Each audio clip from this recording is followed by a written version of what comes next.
Virginie Leguet, vous êtes éditorialiste à France Info TV et spécialiste de la politique française. Le chef de l'État, Emmanuel Macron, il n'a toujours pas pris acte de l'échec électoral de son camp. Il appelle les partis à une coalition majoritaire. Quelle peut être l'issue dans les mois à venir de cette crise politique ?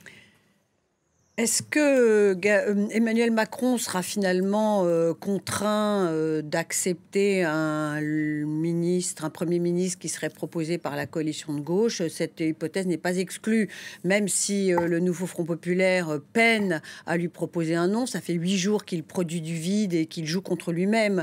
Il finira bien par en arriver à une conclusion, du moins on l'espère. Et à ce moment-là, que fera Emmanuel Macron? Est-ce qu'il refusera le nom qui lui est proposé? Et s'il le refuse et qu'on lui propose un deuxième nom, est-ce qu'il refusera le deuxième nom? Je ne vois pas comment, dans l'état actuel des choses, surtout depuis que son appel à cette grande coalition qui irait de la gauche à la droite en excluant les extrêmes n'a pas reçu, on ne peut pas dire, un grand succès. Je ne vois pas comment, dans l'état actuel des choses, il pourrait faire l'économie de cette première étape, c'est-à-dire accorder au groupe arrivé en tête le droit de lui proposer un Premier ministre, à charge pour lui de le nommer ou de ne pas le nommer. Le camp macronien, lui, c'est une coalition avec le MoDem et Horizon, et Gabriel Attal, on l'a vu, qui s'est lui-même autonomisé. Est-ce qu'il y a un risque, d'après vous, d'implosion de la Macronie? Écoutez, on verra. Ce qui est vrai, c'est que les députés macronistes ont mis du temps à s'inscrire à leur groupe. Alors, ils sont 98 inscrits, 88 ont voté pour Gabriel Attal. Il faut reconnaître qu'un lien fort s'est tissé entre Gabriel Attal et les députés à l'occasion de ces législatives anticipées. Gabriel Attal a été sur tous les fronts. Il a fait campagne dos au mur, j'allais dire vent de face. Et les députés, lui, sont très grés de sa présence sur le terrain, de ses déclarations constantes, de la ligne très claire qu'il a imposée aux aspirants candidats, et ils estiment aujourd'hui que s'ils arrivent à ce nombre tout à fait inespéré, quand on se souvient du début de la campagne, c'est en grande partie grâce à lui. Un député hier me confiait qu'il y avait au moins 50 sièges de députés qui avaient été sauvés grâce à Gabriel Attal, ce qui explique tout à fait qu'il l'ait choisi comme président de groupe. Donc il s'est émancipé de la tutelle du chef de l'État et en même temps il a montré son sens des responsabilités, en quelque sorte. Pour les électeurs qui ont voté pour le RN et la France insoumise, il y a quand même des questions sociales qui sont incontournables. Le pouvoir d'achat, la retraite, la question des services publics, notamment la santé. Bien sûr, il est tout à fait paradoxal de voir que nous nous retrouvons dans une situation où c'est probablement soit une coalition dont le centre de gravité serait le nouveau Front populaire, soit une coalition beaucoup plus large qui aura à répondre aux attentes de presque 11 millions d'électeurs qui ont voté pour le Rassemblement national au premier tour, puisque aucune de ces coalitions à ce jour ne veut inclure des représentants du Rassemblement national. Quant à la France insoumise, elle fait l'objet d'un ostracisme très clair. Beaucoup de parlementaires et de responsables de la majorité jugeant que les prises de position des députés de la France insoumise sont inacceptables depuis quelques mois, et notamment depuis le mois d'octobre, et refusant absolument que la France insoumise fasse partie d'une coalition, ce qui d'ailleurs n'est pas sans poser problème au nouveau Front populaire, qui, on le voit bien, n'arrive pas du coup à proposer un candidat qui fasse l'unanimité des 4 formations qui la composent. Oui, mais s'il n'y a pas de réponse à ces questions sociales dont on parlait, est-ce que la colère ne va pas s'accroître d'ici 2027 ? C'est ce que Marine Le Pen a appelé une victoire différée. Elle a dit on n'a pas gagné, mais on gagnera en 2027. Autrement dit, ce qui fait les ferments de notre succès et les raisons qui ont poussé, je le rappelle, presque 11 millions d'électeurs à voter au premier tour pour le Rassemblement national, va continuer à produire des électeurs et à produire de la colère et à produire de ressentiment. Donc Marine Le Pen, plutôt que de dire on a perdu parce qu'ils sont arrivés en 3e position, préfère dire à ses troupes attendez, notre moment n'est pas encore venu, notre moment sera 2027, si tant est que la présidentielle se tienne en 2027 et non pas avant. On en reparlera. Pour l'hypothèse d'une coalition plus large, on voit mal le Parti socialiste, par exemple, s'allier avec les ex-LR dits droite républicaine aujourd'hui.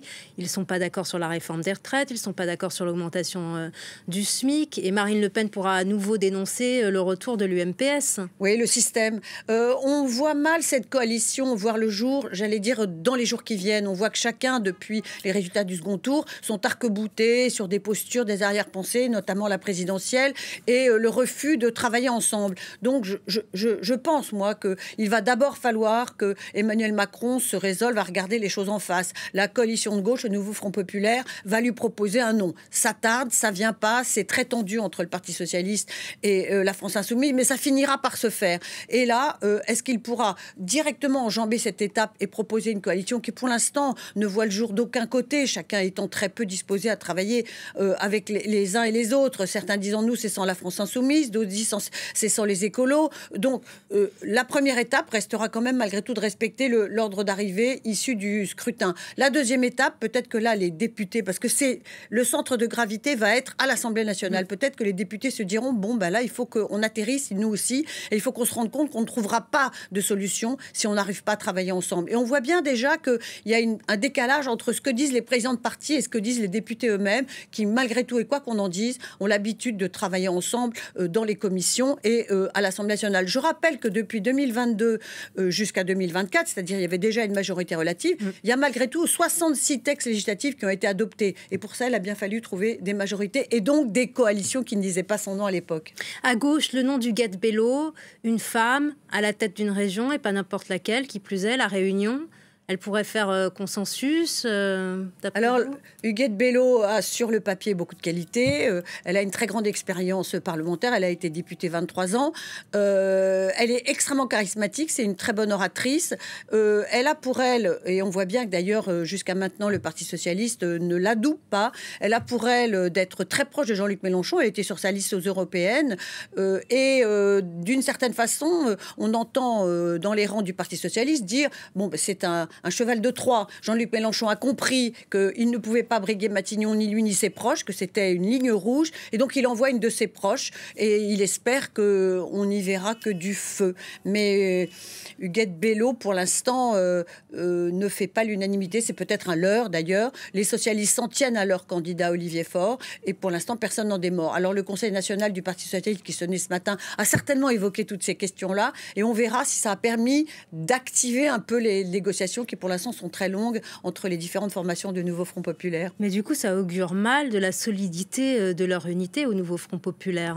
Alors, le Nouveau Front Populaire, quand on interroge les députés des différents groupes sur cette question, on dit, écoutez, nous, si on doit repartir en élection dans un an, s'il y a une nouvelle dissolution dans un an, on repartira sous cette même bannière. On ne va pas se disputer maintenant, on ne va pas se déchirer maintenant. Les électeurs nous demandaient d'être unis. On a été unis. C'est ce qui a fait d'une certaine façon notre succès. Je vous rappelle que le Parti socialiste a quasiment doublé ses effectifs. Les écologistes ont gonflé leurs effectifs eux aussi. La France insoumise, on verra finalement lorsque les groupes se seront réellement constitués combien ils en ont et s'ils sont devant le Parti socialiste. Ça, c'est le 18 juillet. Exactement. Mais dans le fond, ça a plutôt profité à la gauche d'être unis. Donc, ils n'ont pas du tout l'intention de renoncer à ça dans l'immédiat. Pour en revenir à 2027, Virginie Leguet, si le pays devient ingouvernable, que pourra faire le président ? Il pourra refuser un premier ministre que lui proposerait le Nouveau Front de gauche, refuser un deuxième, il ne pourra pas refuser un troisième. Et après, si une coalition n'arrive pas à se faire de façon large, et si cette coalition elle-même essuie des motions de censure, parce que je le redis, il peut y avoir des coalitions qui se fassent, il y en aura. Mais si ces coalitions n'arrivent pas à obtenir la confiance des parlements et ont des motions de censure, ça s'écroulera automatiquement. Donc ça va être toute la difficulté pour chacune des trois formations de l'Assemblée nationale, de voir comment elles arriveraient à étendre le plus possible la coalition officielle, ou en tout cas leur soutien au sein de l'Assemblée nationale, si ils veulent faire passer des textes. Sinon, rien ne passera jamais et les gouvernements seront indéfiniment renversés. Et est-ce que finalement, pour obtenir des coalitions en France, il ne faudrait pas changer le mode de scrutin, comme le réclame depuis très longtemps, par exemple, François Bayrou ? Vous voulez dire instaurer une proportionnelle? Une dose de proportionnelle. Écoutez, quand on regarde les résultats de ces élections législatives anticipées, d'une certaine façon, les Français, avec le scrutin uninominal à 2 tours, ont imposé une forme de proportionnelle. On n'a jamais vu une assemblée divisée en 3 morceaux. C'est le cas aujourd'hui. Donc, ils ont fini par, j'allais dire, ne pas mettre tous leurs œufs dans le même panier et distribuer à tout le monde un peu des cartes.